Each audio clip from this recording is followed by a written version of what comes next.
안녕하세요, 박영진입니다. 성형, 피부 다 물어봐. 리프팅의 교과서가 되기 위해서 노력하는 박영진의 동안 그리고 리프팅 연구소 채널 새로 시작하도록 하겠습니다.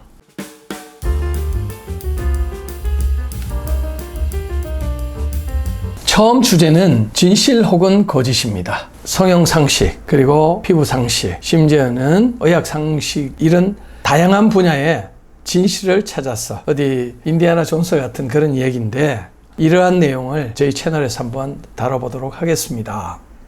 자, 실리프팅, 눈썹 거상. 실리프팅으로 우리가 이렇게 눈썹을 거상한다. 과연 이러한 시술이 가능할 것인지 불가능할 것인지 진실과 거짓을 한번 찾아보도록 하겠습니다. 저한테 이런 분이 오셨어요.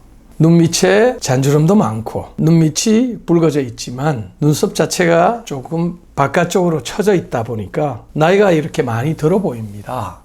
이런 분 과연 크게 수술하지 않고 실리프팅만으로도 해결이 될 것인지. 물론 제일 좋은 방법은 안면 거상이라고 해서 이 처진 눈썹이나 이마를 올리는 시술 수술이 따로 있습니다.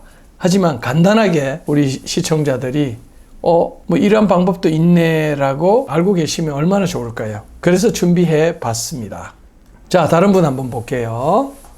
이분은 전체적으로 나이가 들어가면서 얼굴이 좀 처지는 이런 형태인데 실리프팅을 하셨어요. 실리프팅을 하면서 이 눈썹 자체를 조금 이렇게 올렸습니다.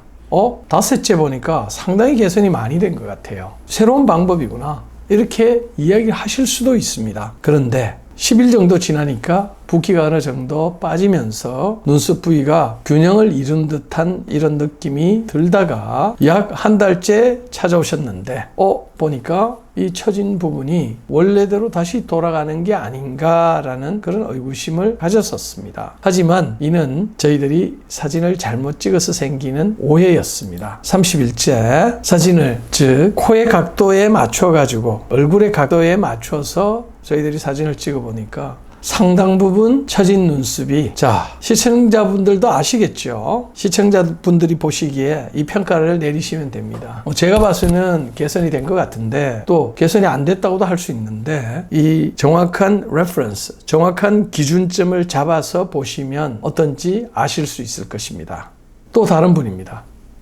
시술을 하고 눈썹을 올렸는데 뭔가 이렇게 피크가 생긴 이런 느낌이 듭니다. 과연 이런 분들이 한 달, 세 달, 6달 지나면서 어떻게 될지는 계속해서 제가 보여드리도록 하겠습니다. 하지만 10일째 보는 이런 이미지에서는 피크가 생겼다라는 그러한 결과를 저희들이 얻을 수는 있었습니다. 과연 그러면 실로서 이마, 눈썹 거상을 어떻게 하는지에 대해서 일러스트레이션, 그림으로 이렇게 잘 나와 있습니다. 그림에 보시면 조금 복잡하죠. 단순하게 실로서 내가 이렇게 바깥쪽으로 당겨주면 될 것 같은데 그렇지는 않습니다. 여러 가지 벡터, 그러니까 실이 불편하지도 않아야 되고 신경이나 혈관에 손상을 주지도 않아야 되고 또 전체적인 이마와의 관계도 생각해야 되기 때문에 조금 복잡하죠. 그렇게 시술하신 분이 이분입니다. 한 달째 보시면 눈밑도 굉장히 변화가 있다고 보여줄 수 있죠. 하지만 제가 오늘 들고 온 사진은 눈썹의 변화입니다. 그럼 객관적으로 어떻게 평가를 하느냐? 눈썹을 이렇게 치켜 올리면 바깥쪽이 그래도 조금 올라가는 이런 느낌이 드는데, 그러면 내측도 어느 정도 올라가야 되겠죠. 근데 바깥쪽에 그 눈썹의 피크 자체가 그대로 있다라는 이런 느낌이 듭니다. 자, 결론적으로 눈썹조차도 이제는 녹는 실을 이용해서 이 정도의 결과를 얻을 수 있다. 아울러 이 눈밑이라든지 다른 피부들도 상당 부분 현대의학, 현대 피부 성형에 저희들이 도움을 줄 수 있는 여러 가지 툴로서, 여러 가지 도구와 기구로서, 또 물질로서 이렇게 이미지 변화를 줄 수가 있습니다.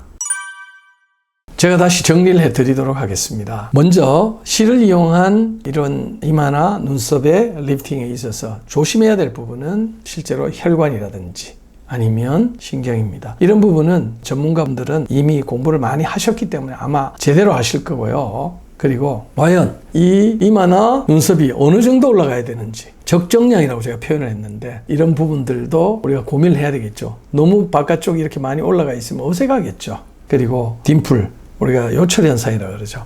요철이나 부종 아니면 다른 부작용이라든지 이런 부분들도 다시 한번 생각을 해봐야 될 것이고요. 그리고 항상 의사 선생님들께서 고민하고 있는 부분 중에 하나가 효과가 과연 얼마만큼 갈 것인지, 한 달밖에 못 간다든지 이러면 뭐 시술하고 괜히 실망만 생길 수 있습니다. 그래서 그런 부분에 대해서 제가 앞으로도 향후 오랫동안 3개월, 6개월, 1년 이런 식으로 제가 정보를 드리도록 하겠습니다.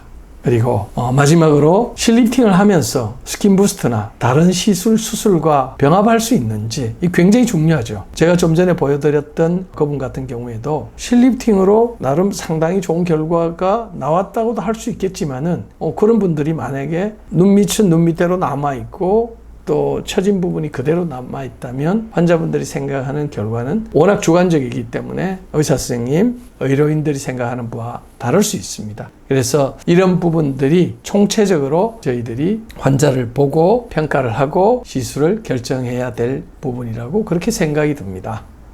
네, 향후에도 계속해서 동안 그리고 리프팅에 관한 다양한 주제로 여러분들과 만나 뵙도록 하겠습니다. 네, 감사합니다.